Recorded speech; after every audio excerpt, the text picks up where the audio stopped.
네, 오늘 주와 함께 동행하며 주의 말씀을 듣기 위해 오신 성도 여러분들께 하나님이 크신 은혜를 더하시기를 바랍니다.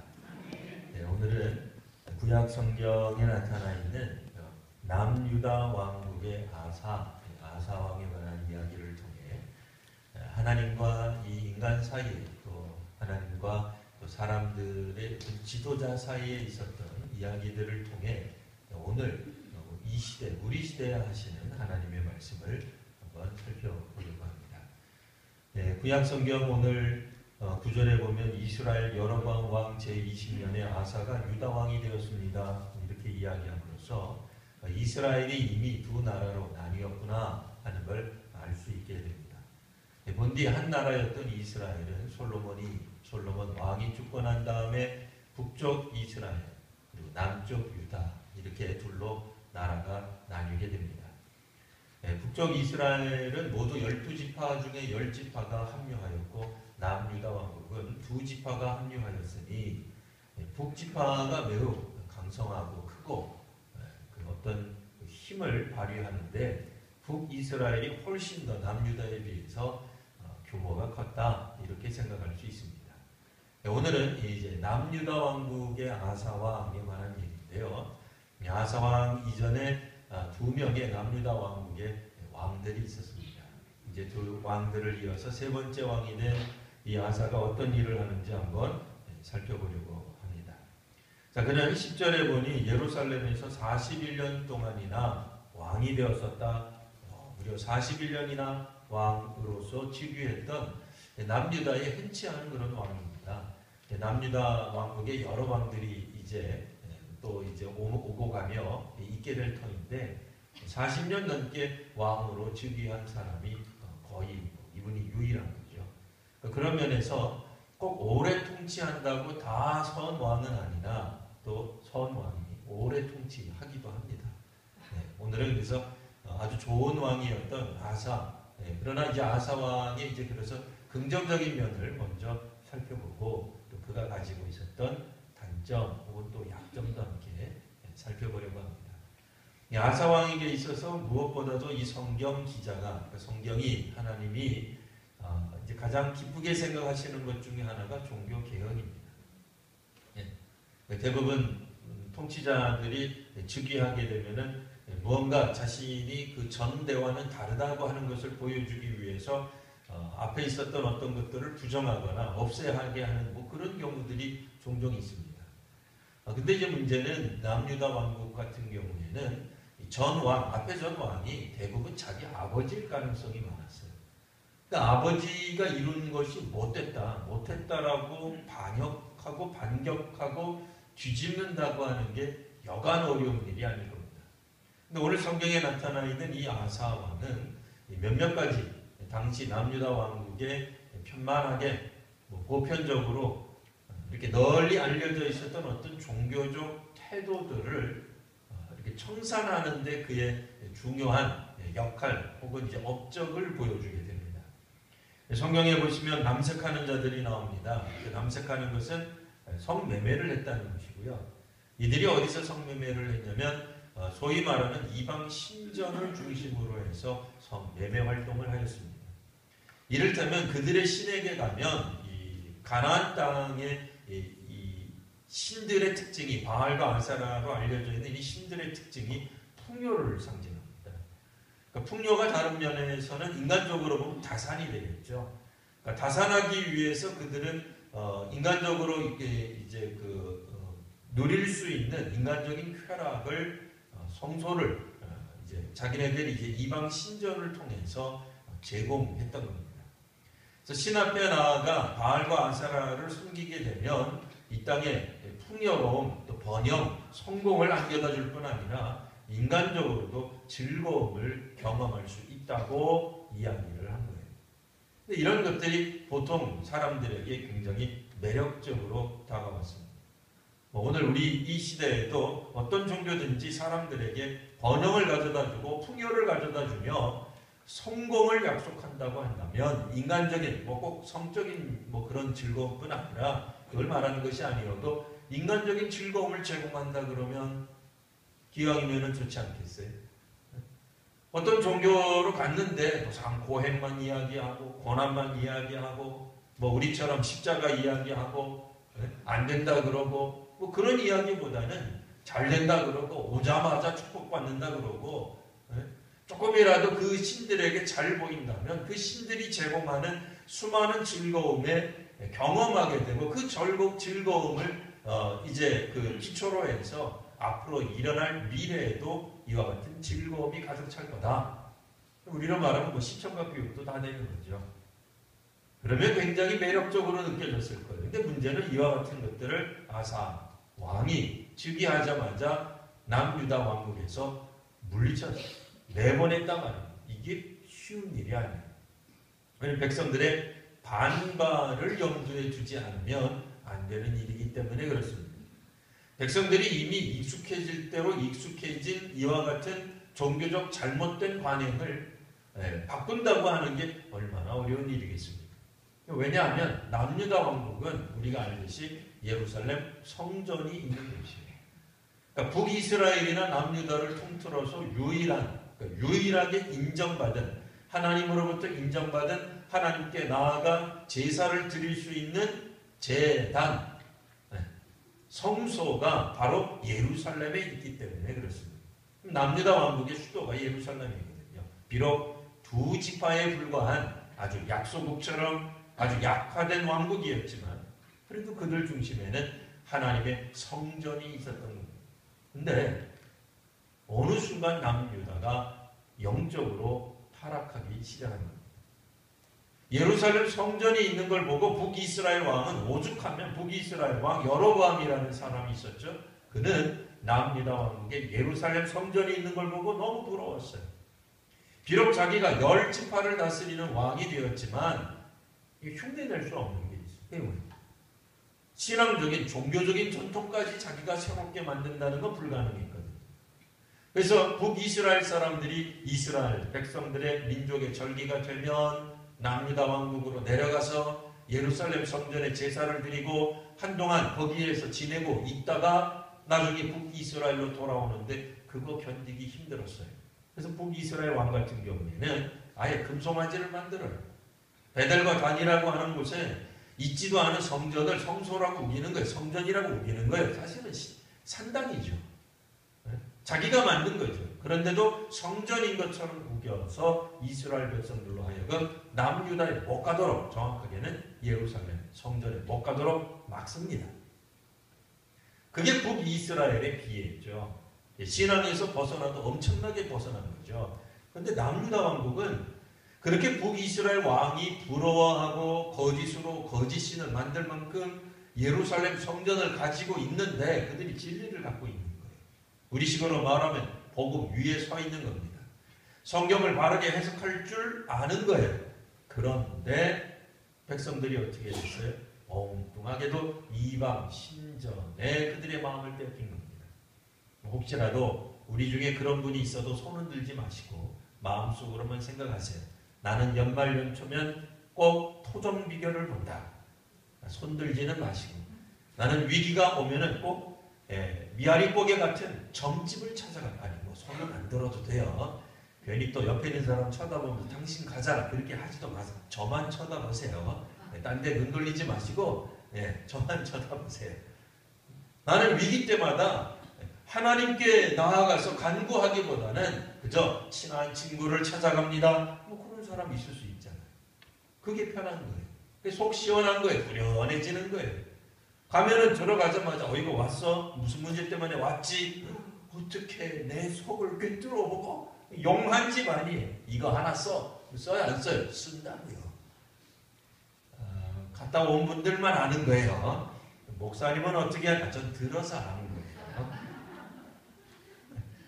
한 번도 안 가봐서 저도 잘 모릅니다. 여하튼 이스라엘 백성도 남유다에 예루살렘 성전이 있는데 이거 건전한 거야. 아니 건전하다고 말하는 걸로는 다 표현할 수가 없어요. 유일한 기관이에요. 하나님이 어찌되었든 인정한 기관이에요.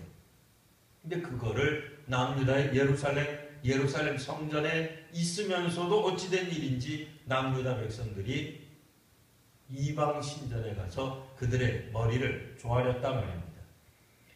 자, 그리고 나서 이제 여기 성경에 보시면 그의 조상이 지은 모든 우상을 없앴습니다.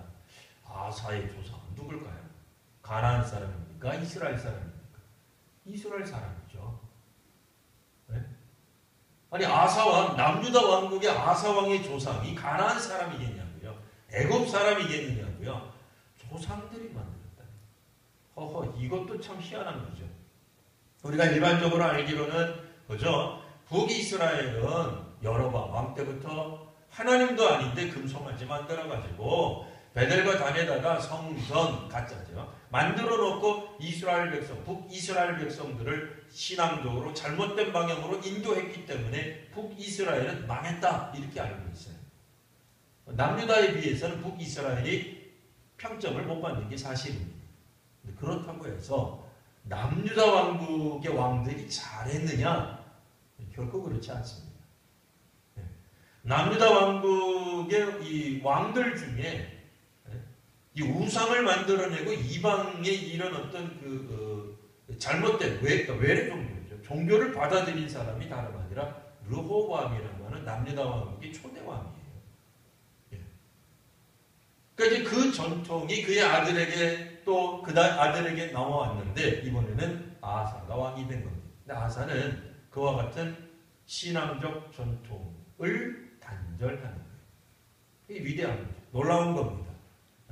조상 대대로부터 그러니까 아버지 할아버지 때부터 있어왔던 이와 같은 신앙적 태도를 결별하는 이런 모습이 아사 왕이 가지고 있는 신앙적인 또 하나님 보실 때 장점이라고 말할 수 있습니다. 게다가 오늘 성경에 보면 그의 어머니 마아가가 혐오스러운 아세라상을 만들었다는 거예요. 성경에 보면 마아가라는 인물이 나옵니다. 이 마아가를 뭐라고 나와 있어요? 아사 왕의 어머니다. 근데 이제 고대 히브리어에는 어머니는 있는데 할머니라는 단어가 없어요. 우리 생각에는 이상하다 그러죠. 이상할 거 없습니다. 별로 없어요. 네. 뭐 사실 뭐 영어도 보면은 뭐 이렇게 별로 그렇게 호칭이 위로는 별로 없어요. 네. 우리는 뭐 고조, 증조 있고 3천, 4천, 5천, 6천 다 설명하는 게 있어요. 심지어는 그의 부인들, 그의 자녀들을 부르는 것까지 호칭이 다 있어요. 되게 헷갈려요, 우리나라. 저는 혼자 자라서 사촌 그래도 헷갈려요. 네? 그러니까 이 고대 히브리어에는 아들은 있는데 손자, 뭐 3대째 손자, 4대째 이게 없어요. 증손자, 고손자 뭐 이게 없어요. 그래서 그냥 윗대는 다 아버지, 어머니예요. 밑에는 다 아들, 딸이에요. 네. 그래서 그의 어머니 마아가라고 나와 있지만 뭐 실제로는 할머니예요. 자, 고대 사회에서 할머니는 그럼 또 어떤 존재냐? 할아버지는 또 어떤 존재겠어요? 우리도 얼마 전까지만 하더라도 대가족 제도였었습니다. 동양 같은 경우가 주로 이제 대가족 제도가 많아요. 그러니까 집단으로 한꺼번에 이 가족들이 모여서 사는 거예요. 심지어는 한 집 안에서 안 살아도 마을에서 살았어요. 마을에서 산다, 한 집에서 산다는 것의 의미는 그 마을, 그 집의 최고령, 최고 어른이 결정하면 심지어는 자녀, 손자들의 결혼까지도 좌지우지합니다. 실제로 그랬어요. 네. 요즘 시대에나 다 뭐 연애하는 거지. 우리 어르신 시대에는 연애했다 그러면 놀라는 거예요. 네가 어떻게 연애할 수 있냐. 네? 다 뭐 했어요? 중매했잖아요. 손 들지는 않으셔도 돼요. 목사님 저는 그 시절에 중매에 손 안 들어도 돼요. 근데 대개는 중매했단 말이에요. 자연스러운 거였어요. 네? 조선시대 때는 누가 누군지도 모르고 결혼했단 말이에요. 네. 왜요? 한 집안의 어르신이 결정하면 그 결정을 따르도록 되어 있는 거예요. 고대 이스라엘도 마찬가지예요. 이스라엘 서양 아닙니다. 동서양으로 굳이 나누자면 동양에 가까워요. 이스라엘이. 이 고대 이스라엘 같은 경우에도 집안의 어른이 어떤 이야기를 하면 그 말이 곧 법이 되는 거죠. 질서가 되는 거죠. 기준이 되는 거예요. 그러니 이제 왕이 되었다 치더라도 자기 아버지 때도 그 어머니였던 마아가가 영향력을 끼쳤을 거다. 근데 그 아버지, 그러니까 아사의 아버지 아비암이 일찍 죽어요. 왕 된 지 몇 년 되지 않아서 죽었고요. 그래서 그의 이제 아들인 아사가 왕이 되었는데 여전히 할머니가 정치적으로는 영향력이 컸다고 얘기해요. 아직도 뭐예요? 태후란 말이에요. 태후의 위가 있어요. 뭐 비선실세 정도가 아니라 그냥 이건 공식적인 정권 속에 있는 거예요. 할머니 때부터 뭘 만들어서 아세라 상을 만든 거예요. 아세라가 누구냐? 예, 여신 이름이죠. 가나안 땅에 있는 바알과 아세라 할 때 여신 이름이에요. 자, 그러니 왕실에서부터 이방신을 끌어들이는 캠페인을 벌인 거예요. 정부 시책을 아세라를 섬기는 걸 정부 시책으로 삼은 거예요. 여러분, 우리가 정부 시책을 반대하는 게 얼마나 어렵습니까? 이 시대도 마찬가지예요. 그거는 뭐 우리나라뿐 아니라 어느 나라도 정부가 하겠다는데 그걸 어떻게 쉽게 맡겠어요? 네? 대통령이 하겠다는, 알고 봤더니 대통령 집안에 있는 어른이 하겠다는 거예요. 그러면 어떤 아들이, 어떤 손자가 그거를 막냐 말이에요. 그런데 아하사왕은 그거를 막아냈어요. 우리로 말하면 부모 사랑과 하나님 사랑이 상충 갈등이 생긴 거예요.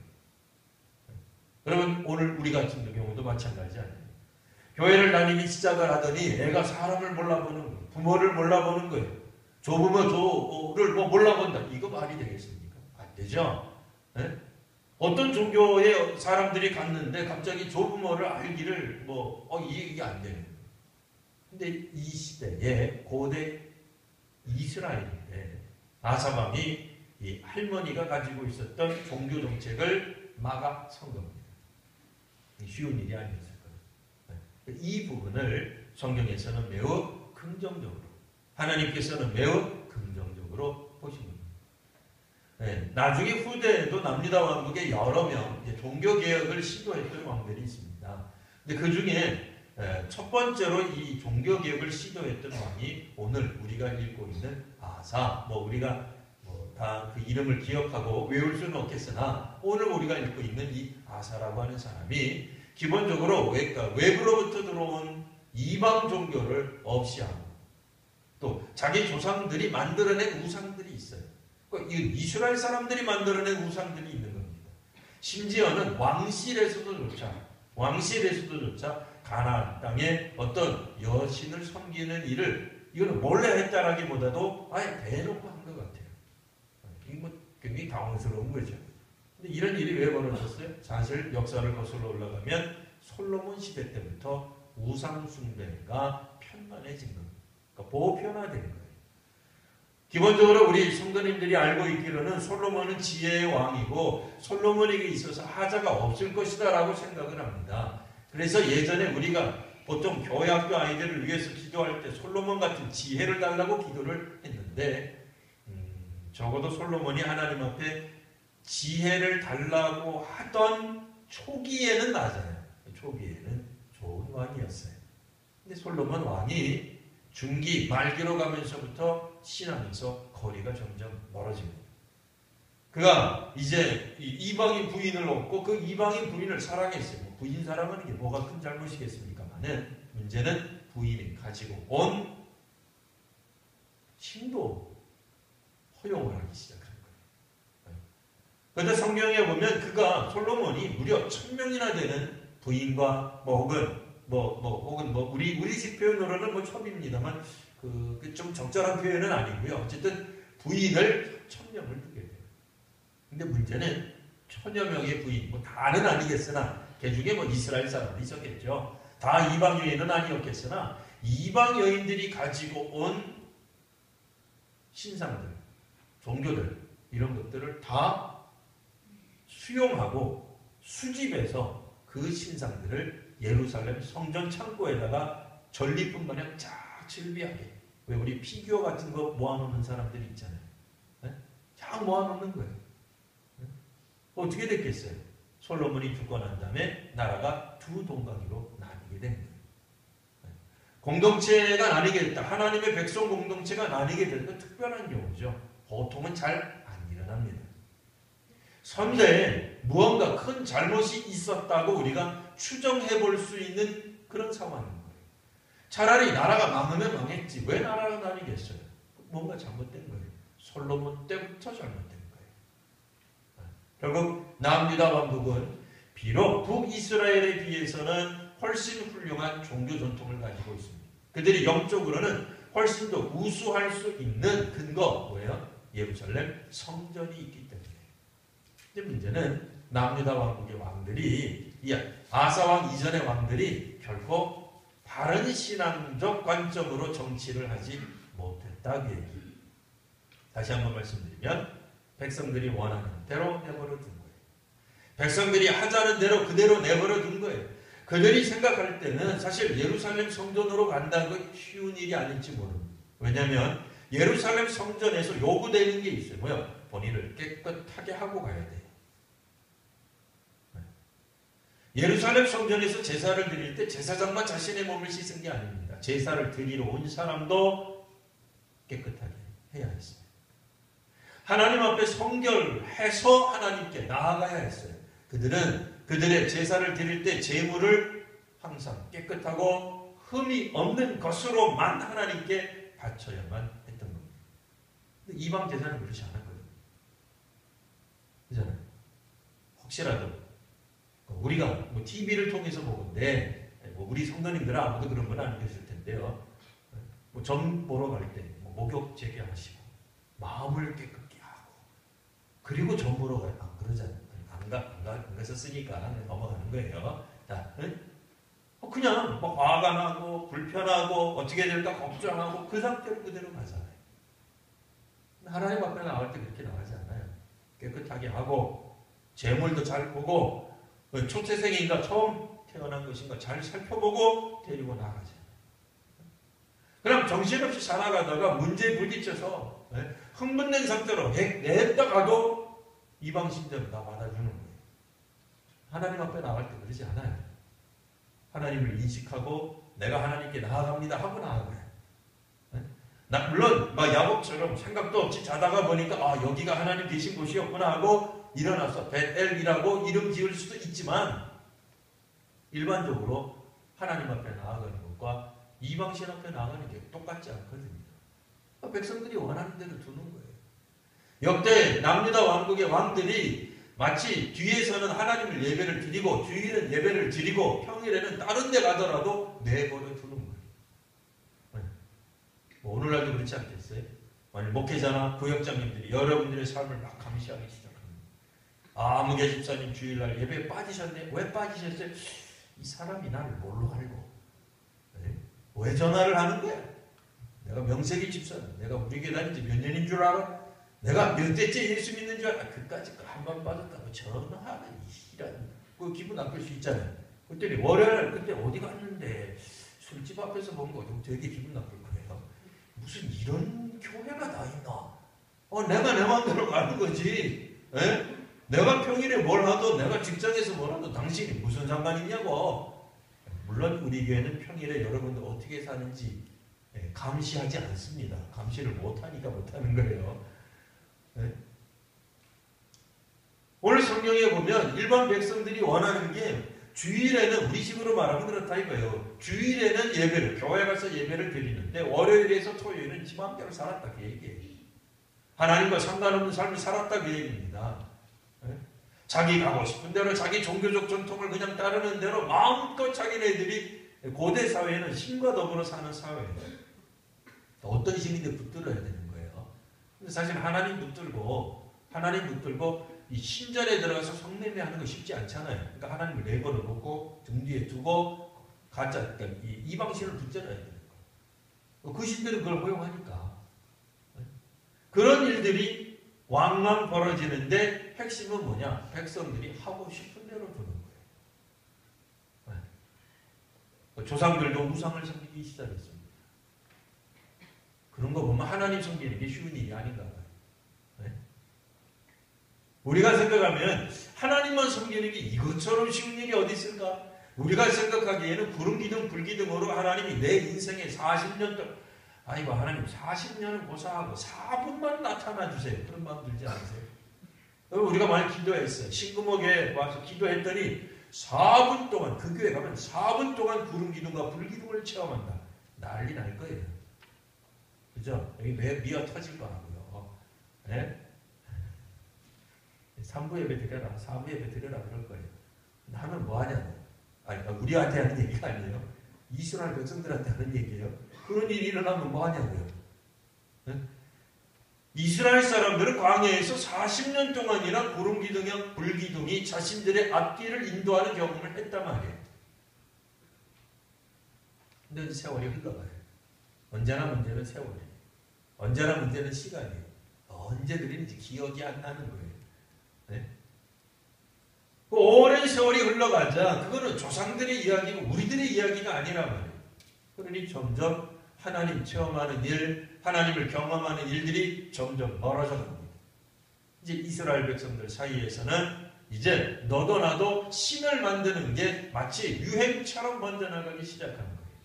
아마도 그거는 솔로몬이 이방신을 들여온 것도 영향이 있고 북이스라엘의 초대왕 여로보암이라는 왕이 하나님이다라고 뭘 만들었다고요? 금송아지 만드는 거예요.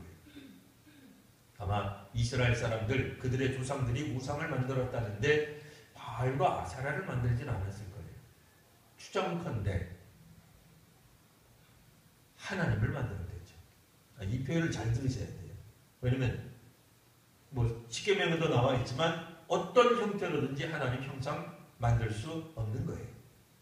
근데 사람들이 북이스라엘의 왕도 보니까 사실 예전에는 다 같이 한 동네에 살던 사람들 아니었겠어요? 여로보암도 알고 보면 12지파 중에 한 백성이었잖아요.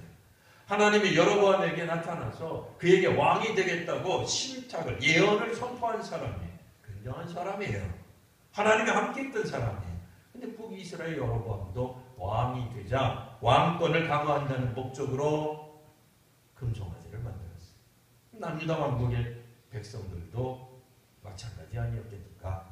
결국 이들이 만든 신이 뭐라고는 안 나와 있어요. 우상이 뭐라고 안 나와 있지만 적어도 남유다 왕국 백성들인데 하나님을 아는 사람들인데 그들이 무슨 수로 가나안 신상들을 만들 그것보다는 여호와인 것처럼 만들었다라고 본다면 더 끔찍한 것도 사실이에요. 우리 그런 거 아니에요. 꿈꿔놓고 하나님이 말씀 안 해도 하나님의 뜻이다 자기가 해석해요. 그게 옳다는 거예요. 그러면 뭐 방법이 없어요. 하나님이 자기에게 나타나서 말씀하셨다는데 방법이 있으세요? 없잖아요. 예전에 한국의 이단들이 왜 이단됐어요? 하나님이 자기에게 직통 계시를 준다는 거예요. 하나님이 이렇게 말씀하셨고 하나님 저렇게 말씀하셨고 뭐 방언을 하면 뭐 남이 방언하는데 자기가 방언해서 그래요. 왜 남의 방언을 자기가 해석하는지 모르겠지만 방언을 해석해서 당신이 말한 방언은 이런 뜻이다 라고 막 얘기를 해줘요. 그러면 모든 방언 해석하는 사람이 다 똑같아야 되잖아요. 어떤 사람들이 실험을 해봤어요. 방언 해석이 다 똑같냐? 틀려요. 똑같아야 될 거 아니에요. 그럼 걔 중에 어떤 사람은 성령을 받는 거고 어떤 사람은 성령 아닌 영을 받는 거잖아요. 근데 누구도 자기가 성령 아닌 것을 받았다고 말하는 사람이 없어요. 우리도 그럴 수 있어요. 우리도 교회 다니면서 이게 하나님 뜻입니다. 뭐 성전 이렇게 짓는 게 하나님 뜻입니다. 교회는 이렇게 운영하는 게 하나님 뜻입니다. 여전도의 남성교회는 이렇게 해야죠. 그렇게 말할 수 있잖아요. 근데 그러려면 뭐가 있어야 돼요? 하나님이 직접 우리에게 말씀하신 게 있어야 되잖아요. 없거든. 없는데 뭐라고 얘기해요? 남들에게 이야기할 때 내가 보기에는 이게 옳은 것 같습니다. 그러면 싸움이 안 나요. 그렇죠? 내가 보기에 이게 옳은 것 같. 그렇게 말하는 거 상관없어요. 근데 내가 지금 말하는 건 하나님의 말씀입니다. 이러면 이제 이 문제가 복잡해요. 그게 신앙이라는 거예요. 신앙과 신앙이 갈등하게 된다. 이게 말이 안 되잖아요. 근데 오늘 성경에 보니까 이스라엘 백성들의 조상들이 우상을 만들었다. 세 번째는 왕궁 안에서 아사라 상을 만들었다는 겁니다. 자, 근데 이제 14절에 보시면 다만 이 조금 약점처럼 보입니다만 약점은 아닙니다. 뭐라고 나오냐면 산당은 없애지 아니하니라. 정확하게 표현하면 산당은 없애지 못했습니다 라는 뜻이에요. 아사왕이 일부러 자기의 권력 왕권을 가지고 야 산당은 없애지 말자 라고 명을 내린 거냐? 아니 그 뜻이 아니고 성경은 좀 그렇게 좀 잘못 읽으면 읽을 수 있겠는데요. 그 뜻이 아니라 산당은 없애지 못하는 거예요. 산당은 어디에 있어요? 산에 있어요. 어디 산에? 지방들마다 산이 있잖아요. 동네들마다 산이 있잖아요. 그 동네 사람들이 산당을 만든 거예요. 그 지방 유지들이 만든 거예요. 지방에 있는 귀족들이 만든 거예요.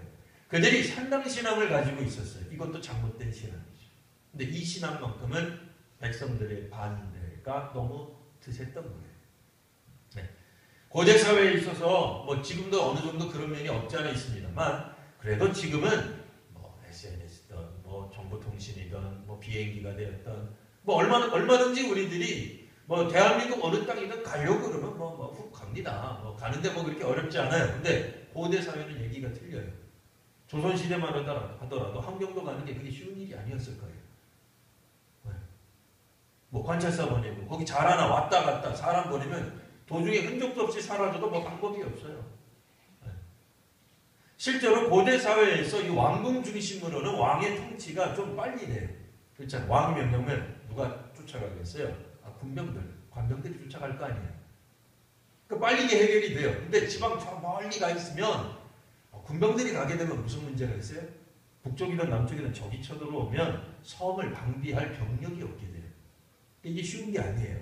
말이 쉽지 먼 지방에 있는 사람들까지 이렇게 통치한다는 게 간단치가 않습니다. 그런 의미에서 고대 사회의 왕들이 아무래도 할머니 것까지는 어떻게 해결했는데 먼 지방에 있는 산당들까지는 하기에는 역부족이었을 것 같아요. 근데 하나님은 이 부분을 아사의 실정으로 보지 않습니다. 그러니까 아사가 노력했다고 아마 보신 것 같습니다.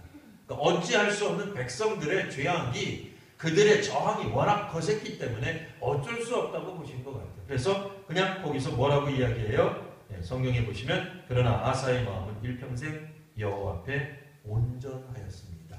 라고 긍정적으로 평가를 해주고 계시는 겁니다. 네. 그리고 한 가지 더 추가해서 15절 그는 그의 아버지가 성결한 것과 그의 아버지가 사실은 잘 믿지는 않았는데 뭐 어쨌든 성결한 게 있었던 것 같아요. 자기가 성결한 것을 여호와의 성전에 받들어 드립니다. 예, 은, 금, 그릇 같은 것들을 여호와의 성전에 올려놓는 그러니까 구별되어 성결한 것 하나님 앞에 드린 것을 온전히 하나님 앞에 드릴 줄 아는 왕이었습니다. 라고 여기까지가 이제 아사 왕이 잘한 점입니다. 잘한 점 길게 했으니까 잘못한 점은 짧게만 얘기할게요. 사실은 성경에 보면 잘못한 점이 훨씬 더 길게 기록되어 있어요. 네, 표현할 때 좀 짧게만 해볼게요. 자, 이제 보시면 16절 아사와 이스라엘 왕 바하사 사이에 이름도 비슷해요.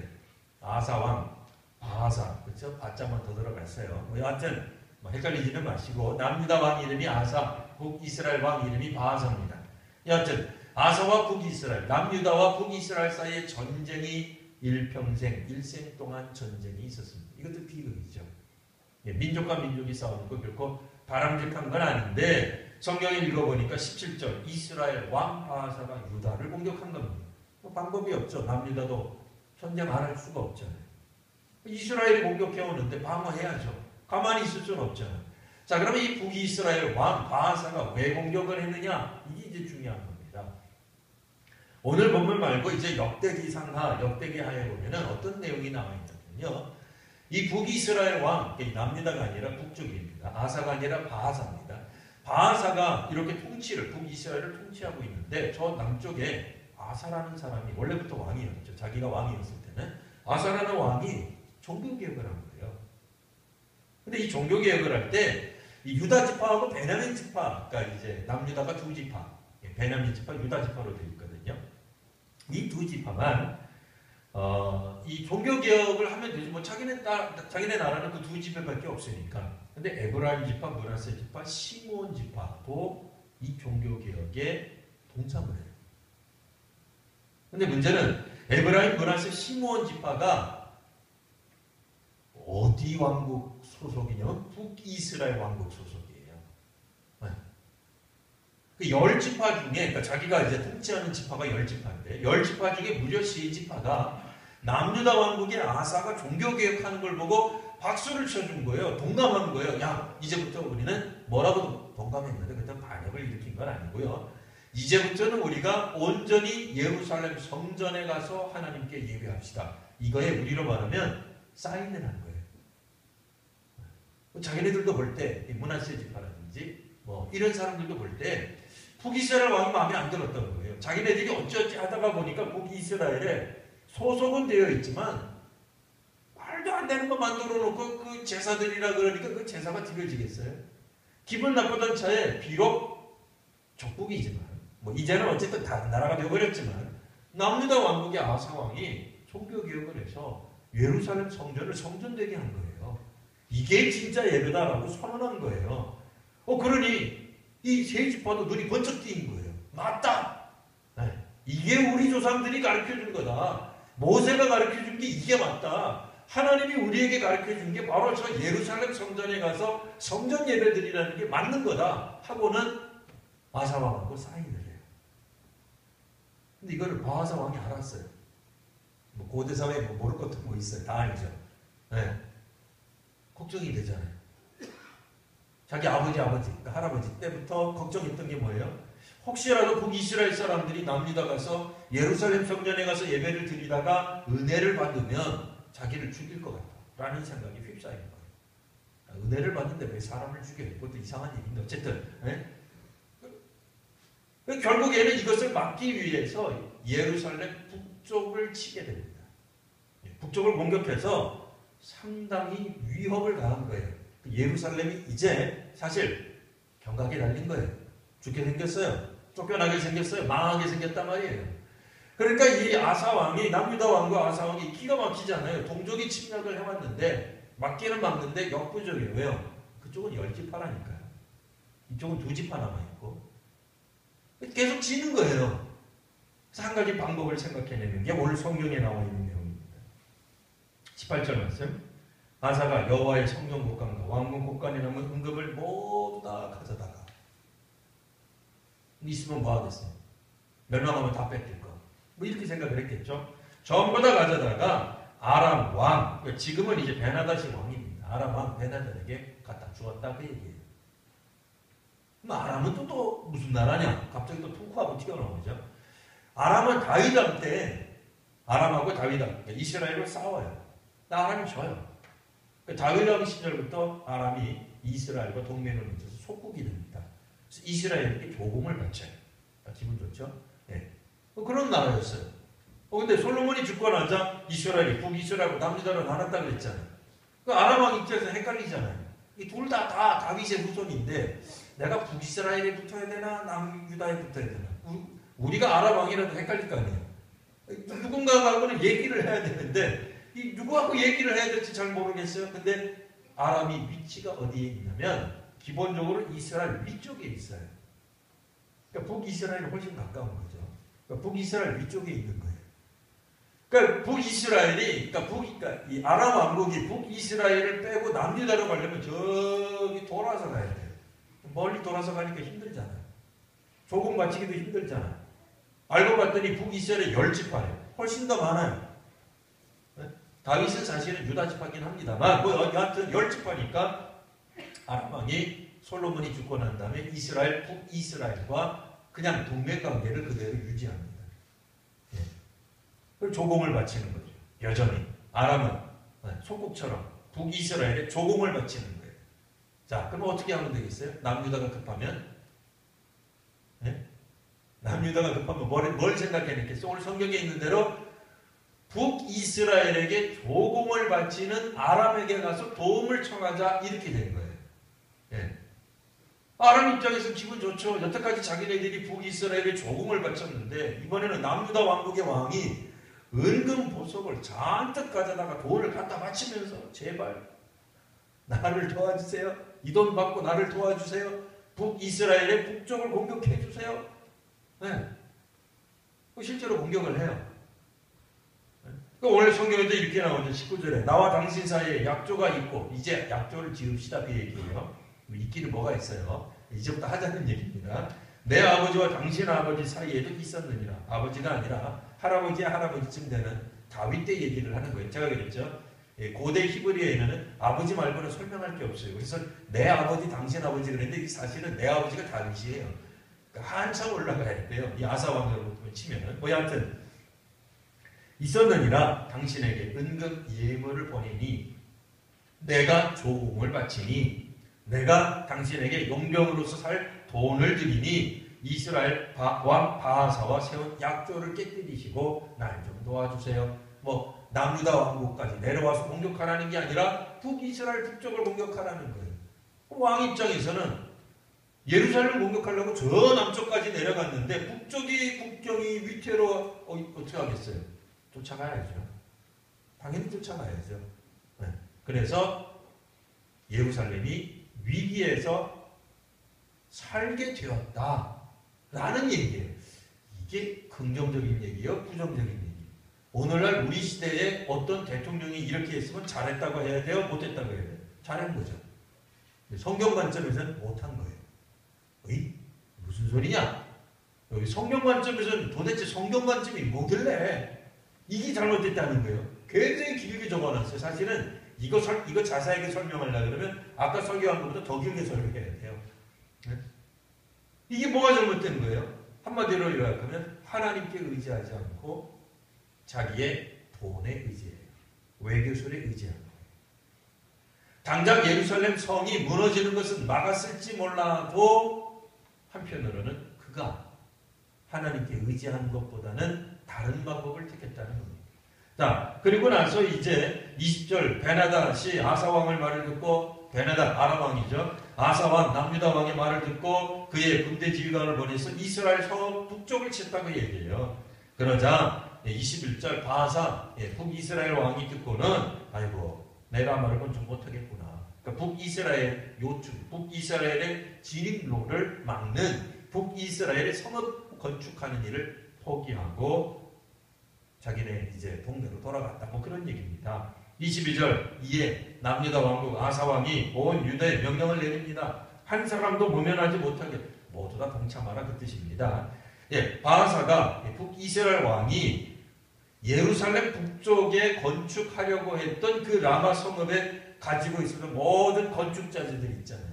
그거 낱짝 가져다가 오늘 성경에 보면은 베냐민의 게바와 미스바, 베냐민 지파로 하여금 게바와 미스바라고 하는 성읍을 건축하게 했다고 얘기해요. 뭐예요? 북이스라엘 위쪽에 도시를 만들어서 우리로 말하면 한양을 지키기 위해 평양성이 있고 평양성보다도 더 앞에서 성들을 만들어 놔야 공격을 막을 수 있잖아요. 그걸 했다고 얘기해요. 그러니까 어떻게 보면은 국방에 힘쓴 그런 왕이다라고 볼 수 있지만 하나님 의지하는 것은 아니었다. 신앙적 관점에서는 아니었다. 국방을 하는 것은 좋은 거예요. 그렇죠. 그건 좋은 건데 문제는 하나님을 섬기는 것과는 조금 거리가 멀었다. 이렇게 이제 지적을 하고 있는 겁니다. 그리고 나서 이제 성경 쭉 보시면 23절에 이렇게 나옵니다. 아사의 남은 사적, 자 모든 권세, 그가 이제 국방력을 강화한 권세, 그가 행한 모든 일은 유다왕 역대 지략에 기록되지 않았습니까? 뭐 성읍을 건축한 일, 이거는 왕궁을 세웠다는 게 아니라 이렇게 군사 요충지에 성읍들을 세운 일을 잘한 거예요. 잘한 건데 한마디 평이 있습니다. 우리식으로 말하면 뭐예요? 한 줄 평. 그러나 그는 늙음하게 발에 병이 들었더라. 이게 한 줄 평이에요. 이 성경을 안 읽다가 읽으면 이게 뭔 말인가 하는 생각이 들죠.